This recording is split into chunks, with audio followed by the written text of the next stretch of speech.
Une jeune femme à la recherche de romance fait match avec un charmant barista sur une application de rencontre, seulement pour découvrir son sombre secret qui changera sa vie à jamais. Comme à son habitude, la jeune professionnelle Alex passe son temps libre à faire défiler l'application de rencontre. Après une nuit intime avec une correspondance, elle rentre chez elle pour trouver un mot de son amie et colocataire, Kara, lui demandant de la réveiller dès son retour en raison de leur relation tendue. Elle ignore la demande et se retire dans sa chambre pour une séance de luminothérapie avant de reprendre ses sweeps sur l'application. Le soir suivant, alors qu'Alex est en train de travailler, son ancien amant lui envoie un message pour savoir quand ils pourraient se revoir. Après avoir réfléchi à une réponse, elle décide finalement de supprimer son message et de passer à autre chose.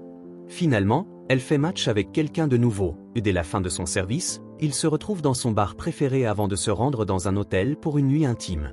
Comme toujours, elle termine sa soirée en se détendant devant sa lampe de luminothérapie. Plus tard au bureau, Marc interrompt Alex pour expliquer des changements récents dans le flux de travail. Bien qu'agacée de devoir refaire son travail, elle le laisse néanmoins lui enseigner.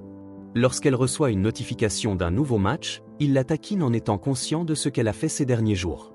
Pendant plusieurs nuits, Alex passe d'une rencontre éphémère à l'autre sur l'application, aucune ne laissant une impression durable. Un soir, Alex rentre chez elle pour trouver Kara en train de se disputer avec sa mère au téléphone. Désireuse d'éviter tout drame, elle se dirige silencieusement vers sa chambre au lieu de réconforter son amie. Pendant le déjeuner, Alex reçoit un autre message de son ancien amant, insistant pour une réponse, mais comme auparavant, elle l'ignore et retourne à ses sweeps sur l'application. Finalement, Alex est attiré par un profil particulier, celui d'un barista nommé Kyle.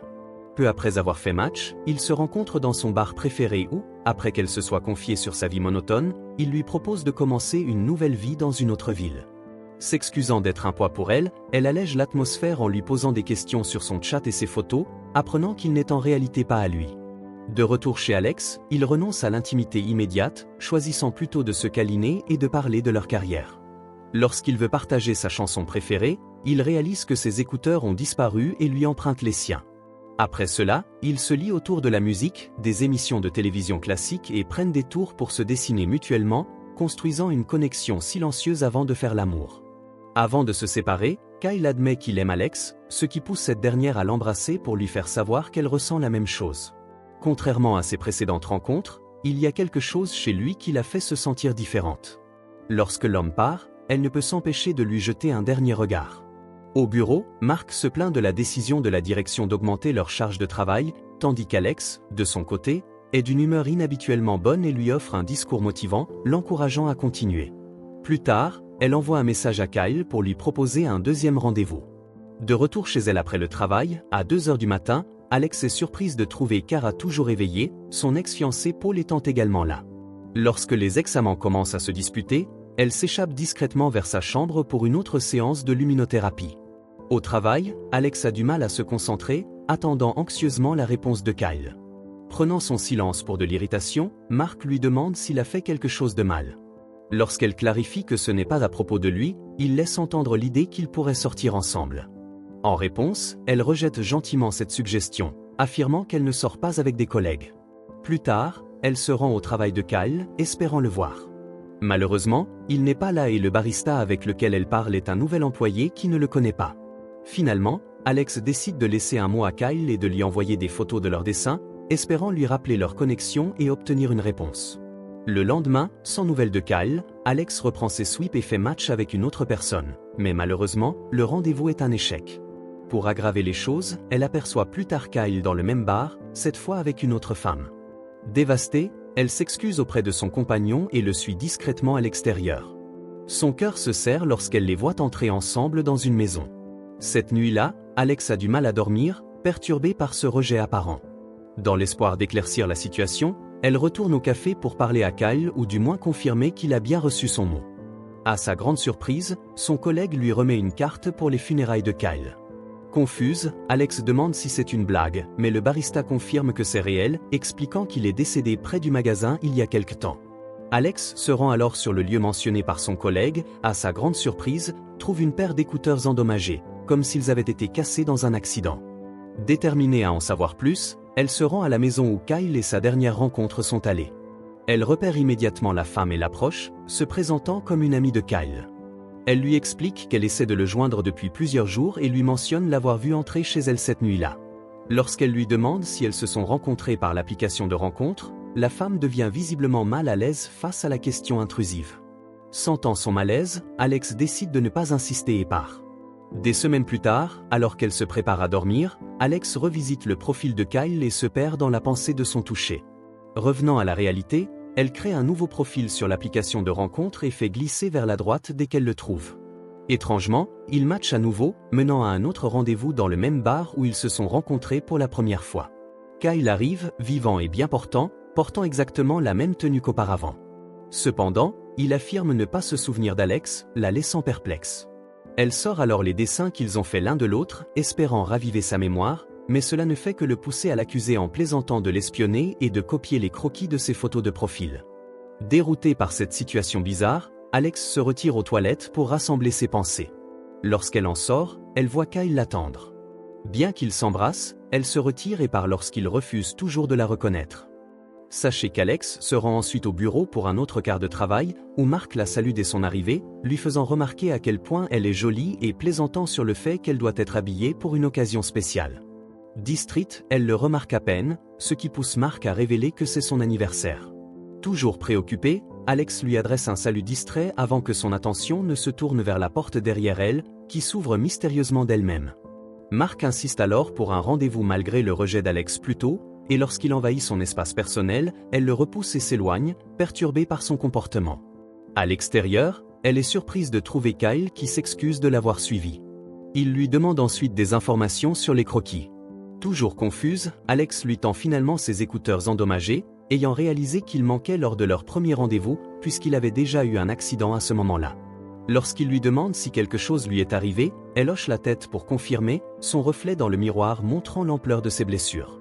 En prenant conscience qu'il est déjà mort, Kyle hurle de terreur et court vers le bureau, où il finit par attaquer Mark. Alarmé par les cris de son collègue, Alex se précipite à l'intérieur, trouve Mark au sol avec le nez en sang et le voit fuir, croyant qu'elle a quelque chose à voir avec l'attaque mystérieuse.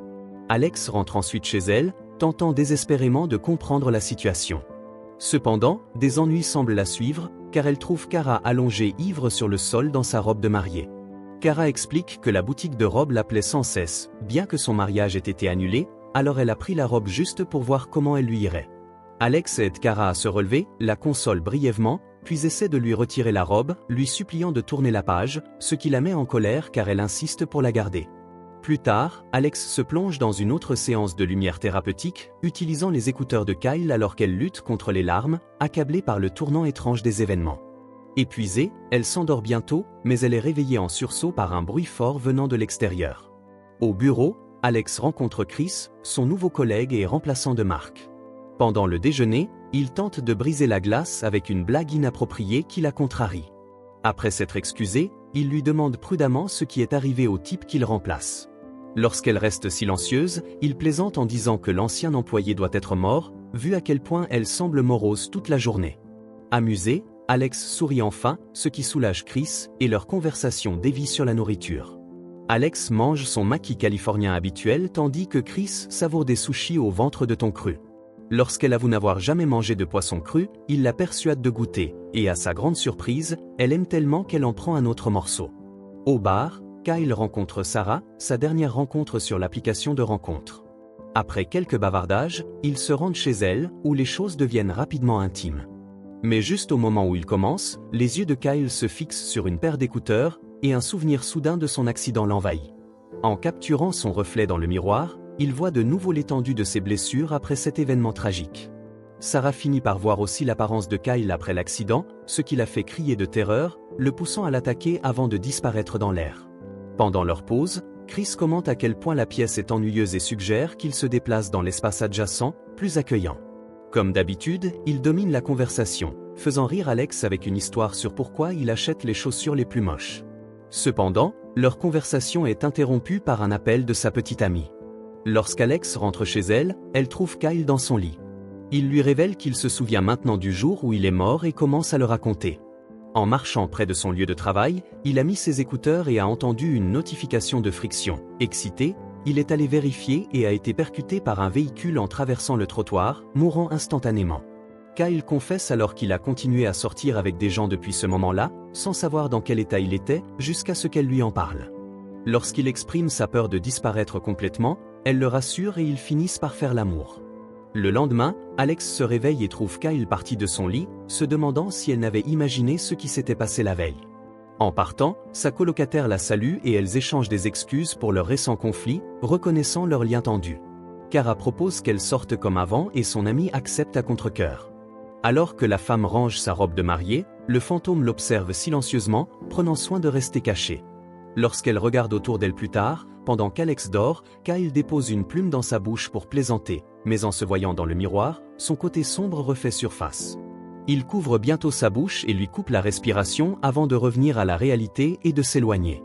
Le lendemain, lorsqu'elle revient du travail, elle et son amant deviennent à nouveau intimes. Alors qu'ils le font, il lui murmure froidement qu'ils pourraient être ensemble pour toujours. Soudainement, elle a l'impression d'être étranglée, haletant pour se libérer jusqu'à ce qu'elle parvienne à rouler hors du lit.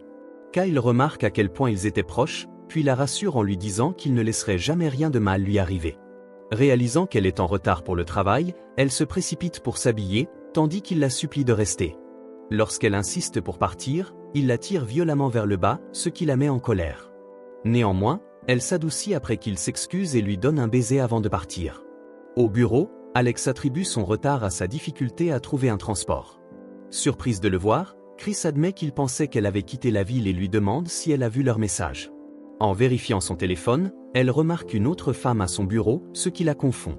Son collègue lui indique qu'elle a été absente pendant 9 jours, si bien que la direction l'a remplacée.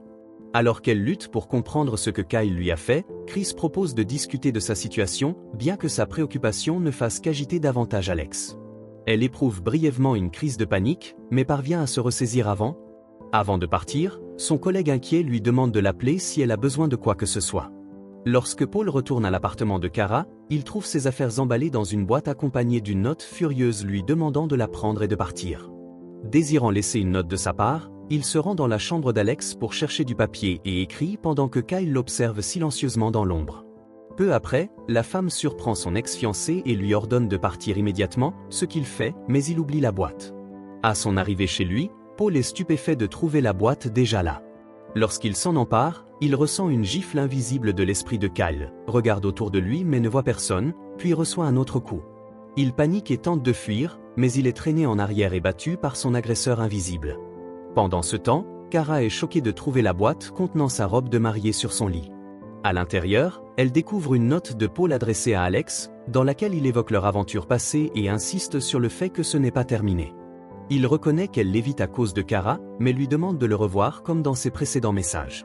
Il affirme également que leur connexion n'était pas juste une aventure, mais un véritable amour. Elle est écrasée par cette découverte, mais avant qu'elle puisse la traiter, Kyle émerge des rideaux. Le fantôme utilise le rideau pour l'étouffer et cache son corps sans vie dans un placard. Alex revient bientôt à la maison et annonce à Kyle qu'elle vient de perdre son emploi. Elle exprime également sa confusion concernant son absence au travail sans même s'en rendre compte. Au lieu d'expliquer comment elle a perdu la notion du temps, il tente de la réconforter et d'initier un moment intime, mais elle refuse, encore bouleversée par son chômage. Frustré, il révèle la lettre de Paul et lui demande pourquoi elle ne lui a jamais parlé de leur aventure. Alex affirme alors que leur relation n'a rien à voir avec lui et que cela s'est produit avant qu'ils ne se rencontrent sur l'application de rencontre. Inquiète, elle lui demande ensuite si Kara a vu la lettre, et Kyle admet qu'elle l'a probablement vue puisqu'elle était là plus tôt. Elle se précipite alors dans la chambre de son ami pour s'excuser, mais la trouve vide. Dans un effort pour la réconforter, Kyle affirme ensuite que son ami n'a jamais vu la note, mais elle le repousse, déterminée à rejoindre Kara. Alors qu'Alex tente d'appeler son ami, l'homme lui frappe soudainement le téléphone des mains. Choquée, elle essaie de partir, mais il ferme violemment la porte. Il insiste alors sur le fait qu'elle a besoin de lui et se met en colère lorsqu'elle lui demande de partir. Sa crise de colère la terrifie, et alors qu'il lui serre fermement les épaules, elle supplie pour qu'il la laisse partir. Kyle la relâche à contre-cœur, disparaît et Alex saisit immédiatement son téléphone pour le retirer de ses correspondances, espérant que cela l'empêchera de réapparaître. En quête de distraction dans le chaos, elle part ensuite en randonnée avec Chris pour explorer des formations rocheuses. Après cela, il s'enregistre dans un motel pour se détendre et passe finalement du temps à la piscine où il lui avoue avoir rompu avec sa petite amie pour être avec elle. Cela la ravit car elle ressent la même chose pour lui et les deux partagent un baiser, mais elle se retire en sentant la présence de Kyle sous l'eau. Alex essaie ensuite de reprendre la conversation avec son ancien collègue, bien que le barista mort semble jouer avec son corps. Ne supportant plus cela, elle s'excuse et retourne dans leur chambre pour prendre une douche. Quelques instants plus tard, une force invisible l'attire soudainement sous l'eau. Il lutte désespérément, mais finit par être tiré sous l'eau. Cette nuit-là, Alex laisse un message vocal en larmes pour Kara, lui demandant de la rappeler, tout en ignorant le sort de son amie. Pendant ce temps, son rendez-vous entre dans leur chambre, anormalement silencieux, et s'assoit sur le lit. Elle sent immédiatement qu'il y a quelque chose qui ne va pas et lui demande s'il va bien. Au lieu de répondre à sa question, il lui saisit soudainement la cuisse. Lorsqu'elle résiste, il se tourne vers elle, son visage étrangement vide et son œil droit de façon inquiétante différent. Après avoir craché de l'eau, il la force et elle tente désespérément de le repousser. Elle est horrifiée de voir Kyle juste derrière lui, bien qu'elle réussisse à repousser son agresseur. Secoué par sa réapparition, Alex se précipite vers la salle de bain, attrape le couvercle du réservoir de toilette par peur. Lorsque la porte s'ouvre, elle se contente d'une réaction instinctive et frappe Chris, le mettant à terre. Elle vérifie rapidement son état, mais il devient vite évident que Kyle a possédé son ancien collègue dans une tentative désespérée de raviver leur lien en utilisant son corps. Kyle parle à nouveau d'Alex et de lui être ensemble pour toujours, ce qui la fait reculer de terreur alors qu'il rampe vers elle pour la saisir. Elle court alors dehors pour se mettre en sécurité.